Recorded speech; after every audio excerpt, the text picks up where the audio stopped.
비의 소리를 듣기 원합니다. 옆 사람과 같이 한번 인사 나누시겠습니다. 비의 소리를 듣기 원합니다. 오늘 설교 제목뿐만 아니라 요새는 정말 비의 소리를 듣고 싶습니다. 너무 더워서 살 수가 없을 것 같습니다. 참 비가 기다려지는 때가 이렇게 있긴 합니다. 사람도 그렇고요. 생물도 마찬가지입니다.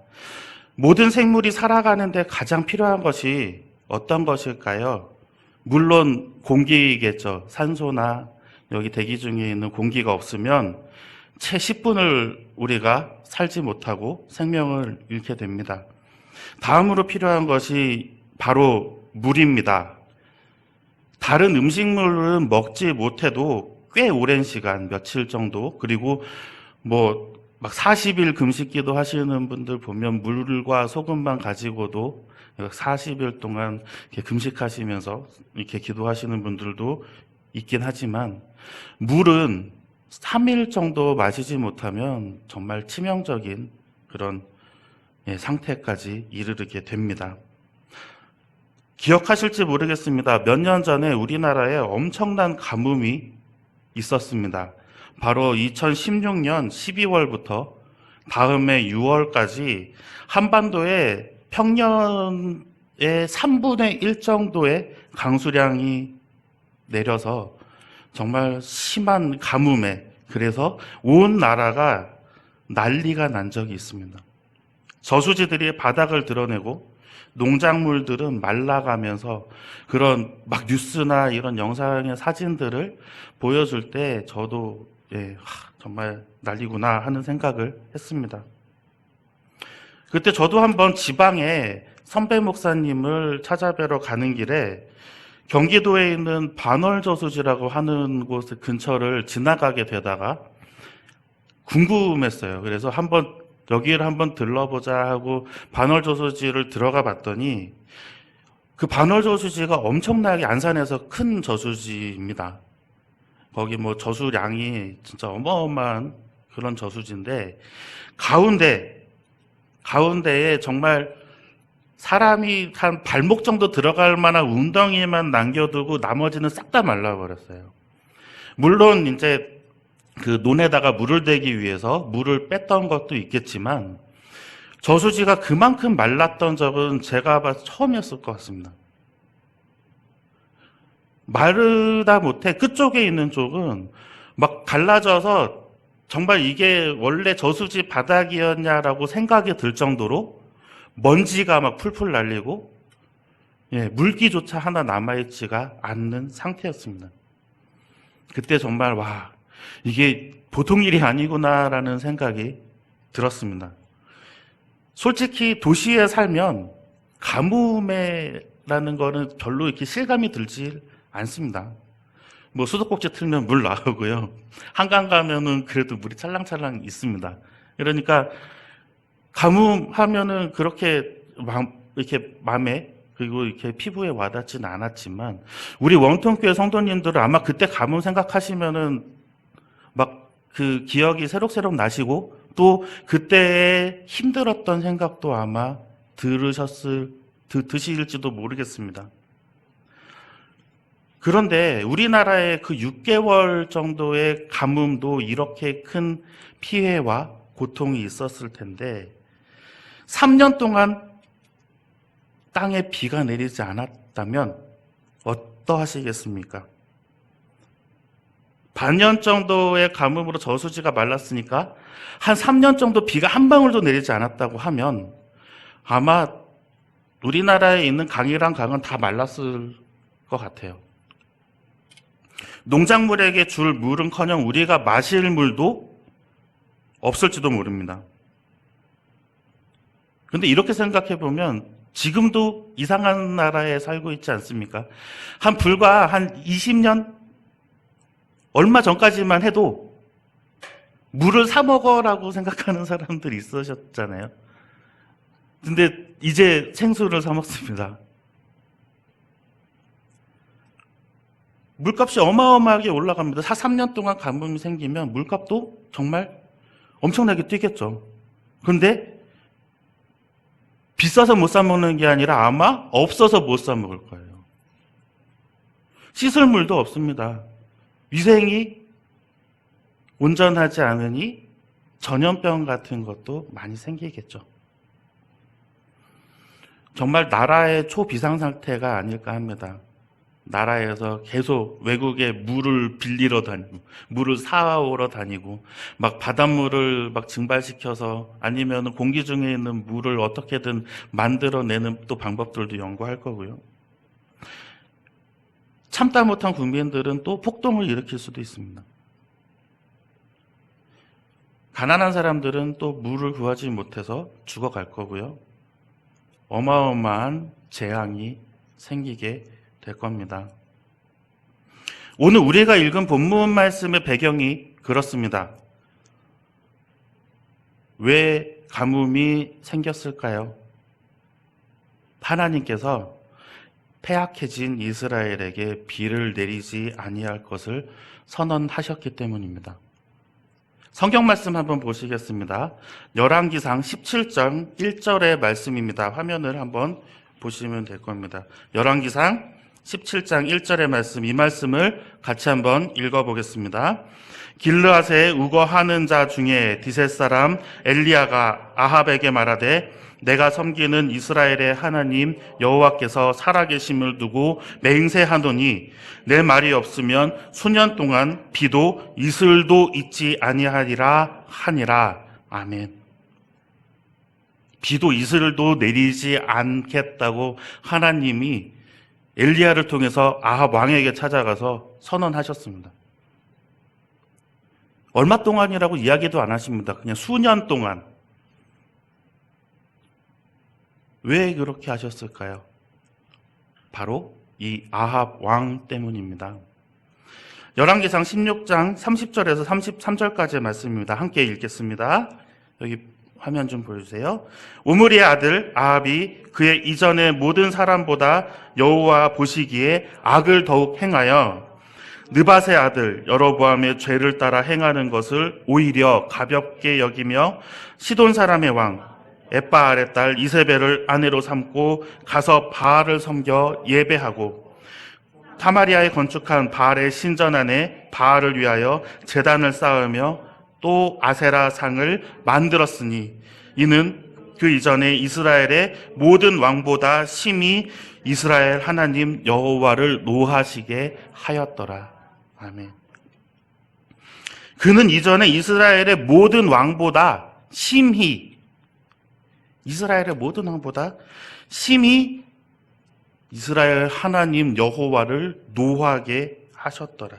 심히 노하게 하셨더라. 하나님의 분노가 가득 찼습니다. 왕의 범죄함은 이미 여로보암을 뛰어넘었다고 성경이 기록하고 있고요. 또한 바알과 아세라, 이스라엘이 애굽에서부터 들고 온 그 버리지 못하는 그 음란하고 악한 우상을 왕이 신전까지 만들어서 섬겼습니다. 하나님이 기름 부어 세우시고 이스라엘을 대표하는 왕이 행하는 이 패악한 행위는 결코 하나님께서 그냥 넘어가지 않으셨습니다.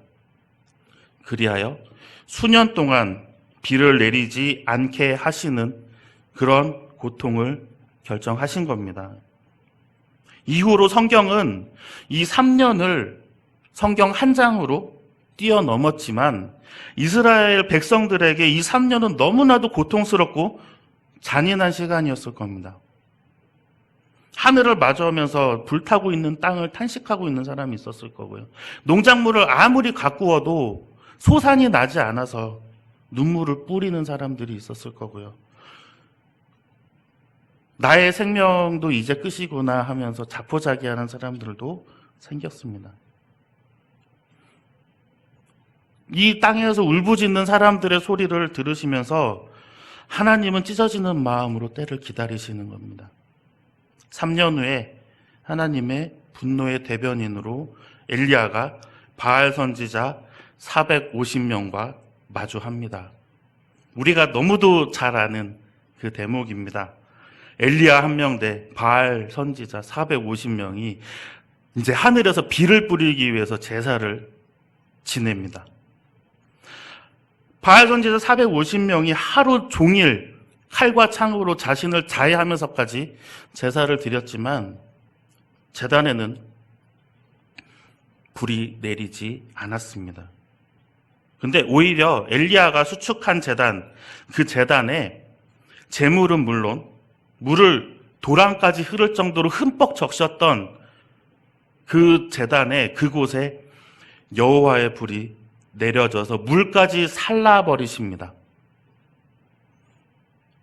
하나님의 응답이 이렇게 장엄하고 웅장하게 나타나는 것입니다.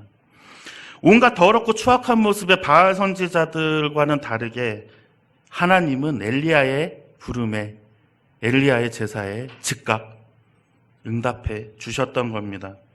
어렸을 때부터 저는 이 대목이 정말 멋있었습니다. 하나님의 위대하심을 만천하에 드러내는 사건이었고, 또 엘리야 한 명이 저 바알 선지자 450명을 한 번에 이겨버리는 짜릿한 그런 순간이었으니까 말입니다. 엘리야는 이 이스라엘을 고통 속으로 몰아넣은 장본인 바알 선지자들 450명을 잡아다가 모두 죽입니다. 이제 이스라엘은 다시 한번 바알보다 여호와 하나님의 위대하심을 알게 될 것입니다. 그 놀라운 위엄도 이제 깨달았습니다. 그리고 이제 하나님께서는 이스라엘에게 마지막 선물을 준비하십니다. 오늘 본문입니다. 41절을 한번 함께 읽겠습니다. 엘리야가 아합에게 이르되 올라가서 먹고 마시소서, 큰 비소리가 있나이다. 아멘. 아직 하늘엔 구름 한 조각 없는데 아합 왕에게 가서 엘리야가 이렇게 말합니다. 올라가서 먹고 마시십시오. 하늘에서 큰 비소리가 있습니다. 평소 같으면 아합 왕이 엘리야 갔다가 잡아다가 가서 찢어 죽였을 겁니다. 무슨 헛소리 하는 거냐고. 지금 아직까지 하늘은 화창하거든요. 구름 한 조각 없습니다. 그런데 아합 왕 그렇게 할 수가 없습니다. 왜냐하면 하나님의 그 제사에 불로 응답하시는 모습을 보았기 때문입니다. 왕을 보내고 나서 엘리야는 갈멜산 꼭대기로 가서 하늘에 기도를 하기 시작합니다. 본문 말씀 42절을 제가 읽어드리겠습니다. 아합이 먹고 마시러 올라가니라. 엘리야가 갈멜산 꼭대기로 올라가서 땅에 꿇어 엎드려 그의 얼굴을 무릎 사이에 넣고. 아멘. 무릎을 꿇고 기도하는 것도 모자라서 얼굴을 무릎 사이에 집어넣고 기도했다고 성경에 이렇게 기록합니다. 저는 절대로 못할 것 같습니다. 한번 어저께 해봤는데 무릎 사이에 얼굴이 안 들어갑니다. 그런데 엘리야는 이게 자기가 유연하다는 자랑이 아니지 않습니까? 하나님께서 비를 주시지 않으면 내가 이 무릎 사이에서 얼굴을 빼지 않겠다고 지금 간절한 마음으로 기도를 하고 있는 겁니다. 그러면서 사환에게 올라가서 바다 쪽 보라고 이야기를 합니다. 첫 번째 사환이 올라갔다가 내려옵니다. 아무것도 없습니다. 엘리야가 이제 다시 얘기하죠. 다시 올라가 보라. 올라갔는데 또 아무것도 안 보입니다. 아무것도 없습니다. 엘리야가 이제 말하죠. 7번까지 가보라. 그러고서는 이제는 얼굴도 빼지 않습니다. 저를 죽이시든지 아니면 비를 주시든지 3년 동안 이렇게 하시고선 왜 그러세요? 막 이러면서 기도했겠죠. 이게 이스라엘을 살려달라, 우리 민족을 살려달라고 애원하는 그런 모습 아니겠습니까? 비를 주시기 전까지는 이제 얼굴로 빼지 않겠다고 그렇게 막 애원하면서 하나님께 간구하는 그런 모습. 사환이 바다 쪽으로 올라갔다 내려왔다 반복하기를 7번째에 바다 쪽에서 무언가 하나 봅니다. 이 사환은 엘리야에게 막 뛰어옵니다. 신이 났습니다.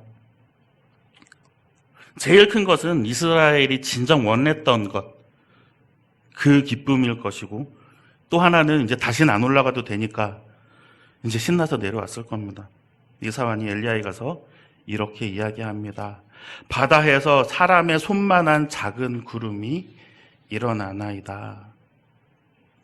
엘리야는 아합에게 비에 막히지 않도록 마차를 갖추고 내려가라고 말한 뒤에 쏜살같이 이스라엘로 가는 곳까지 뜁니다. 가는 중에 큰 비가 내립니다. 하나님의 분노의 가뭄이 이렇게 해소가 되는 장면입니다. 이 비를 맞는 이스라엘 백성들은 어떤 마음이겠습니까? 살았다.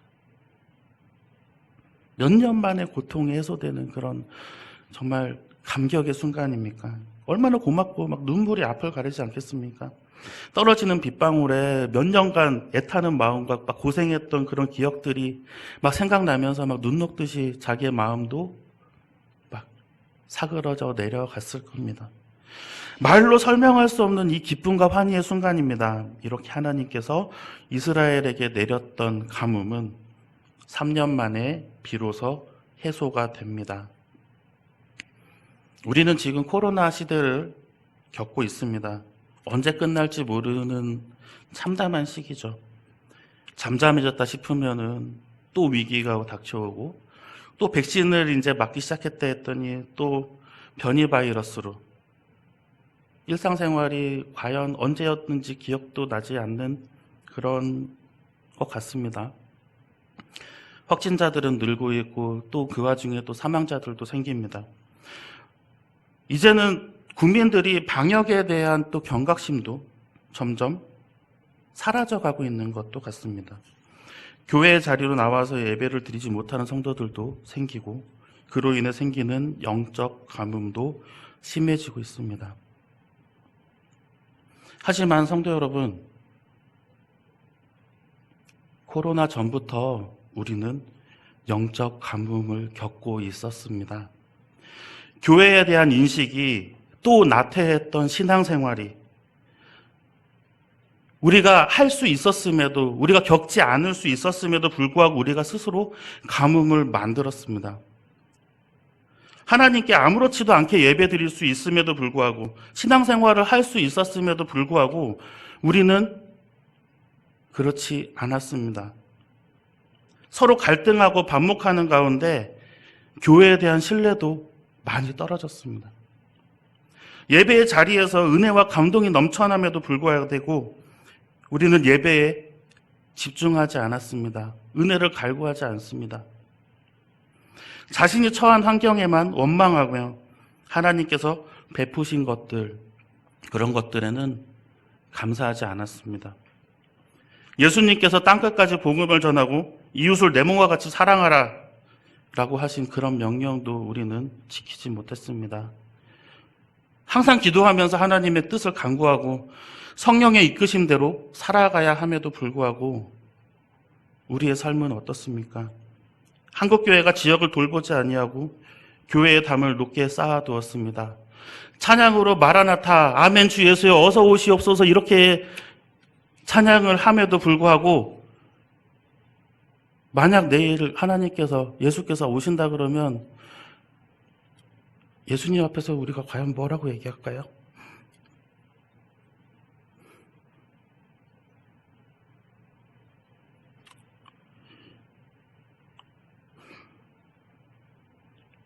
이제 우리도 엘리야처럼 하나님 앞에 절실하고 간절한 기도를 드려야 할 때입니다. 육신이 죽어가는 것에만 눈을 돌리는 것이 아니라 영적인 메마름으로 인한 영의 죽음에도 이제 눈을 돌려야 할 때입니다. 원통교회 성도님 여러분들, 이제 다시 하나님 앞에 바로 서기를 원합니다. 영적인 나태함으로 인해서 과거 하나님과 좋지 않은 관계들을 회복하시기를 소망합니다. 그리고 하나님께 긍휼과 용서를 구합시다.